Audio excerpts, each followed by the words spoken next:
Hi, this is Jay Thompson, and thanks for watching this video tutorial. It's called Dressing Up the Still Photo, and it addresses a few techniques and effects used to produce the finished product. In a cost-aware environment, this type of design approach could make a big difference.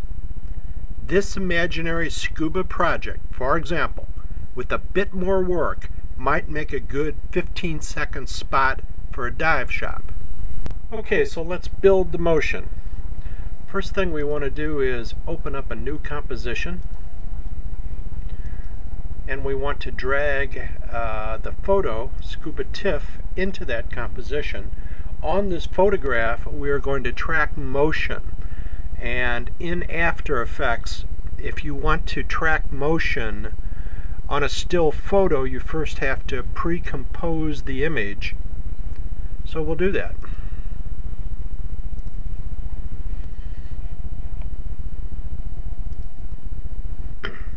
Let's apply a couple of motion keyframes to the Scuba TIFF. This will be the motion that our logo element will track. First thing we're going to do is select Scale, and we're going to zoom it in to about 60%. Then we're going to go to Position, and we're going to use our horizontal position scaler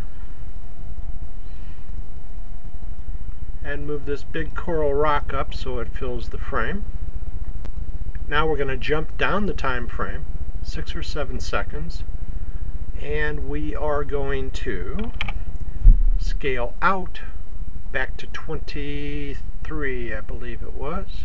And then with our horizontal positioner, we will lower the photograph back into position. Let's see what that motion looks like. And there you go. That's our motion.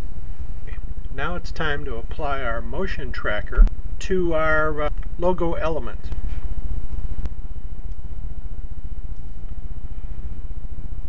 There we go. And what we want to do is position the logo in the top right corner. Even though it's out of the safe area, this is intentional. Okay, now let's go to our tracking controls, which you see right here.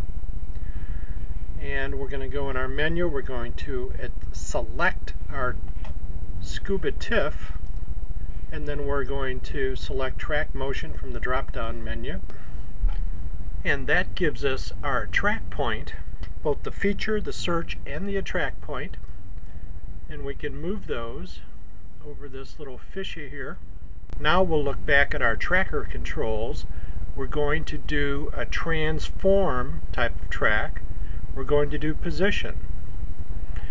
Then we're going to edit target. By clicking on the edit target box, we're going to apply this tracking information to the logo layer. Then we're going to analyze forward, and we push that button, and it analyzes this clip to the length of the comp. Then we take that information and we click on the apply button. We accept the defaults of X and Y, and that looks like this. So you can see the logo moving exactly with the background footage. Next we'll deal with the moving fishes. As you can see, we have added 6 layers of fish. Here's how we did that. First thing we did was render one frame of our composition. We select the Photoshop output module. Then we save that file. Then render. Opening that file in Photoshop, we then select some of the fishes off the background. Then we invert that selection and clear. Then save this file. We import this file back into After Effects and then drag it to the timeline, where they are duplicated 6 times. The layers are arranged to animate at different intervals across the interest area of the composition. Soft light and multiply modes have been applied, and occasionally, as in layer 1, an effect has been applied. In this case, Bora's Continuum, which gives a very nice echo effect. Now we take this composition and select all, and we will pre-comp this information,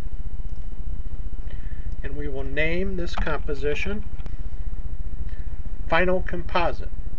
We're going to move all attributes into the new composition and then open it. This is our final comp, and it includes our pre-comp of the motion tracker and the animated fish layers. In this final comp, we will be adding the air bubbles in the water and an edge effect to create water distortion. We have duplicated our previous pre-comp layer. The first instance will do the edge effect that you can see right here. The second instance will actually do our bubbles. This is a DigiEffects Bubbles plugin.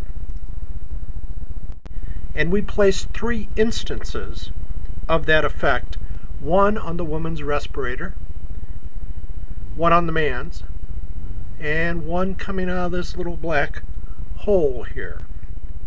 Play around with the presets. There's just a ton of things you can do. For example, in placing the bubble effects, we used the bubble point selection from the Generate From plugin control point. This allowed us to place position keyframes every half second or so to properly track with the background movement. The last thing I want to show you is what we did with the first instance of our previous pre-comp. This is where we added the water edge distortion effect, and the way that is done is by adding an oval mask. Now, in adding the mask, if you select Add from the drop-down list, you'll see that you'll lose the outside. And if you use Subtract, you will lose the inside, which is what we wanted to have happen here. Further, we have added a mask feather effect. And to this layer, we have added the Sapphire Dissolve Bubble plugin. This gives the water ripple effect around the edge. And that's it. Finished product looks like this.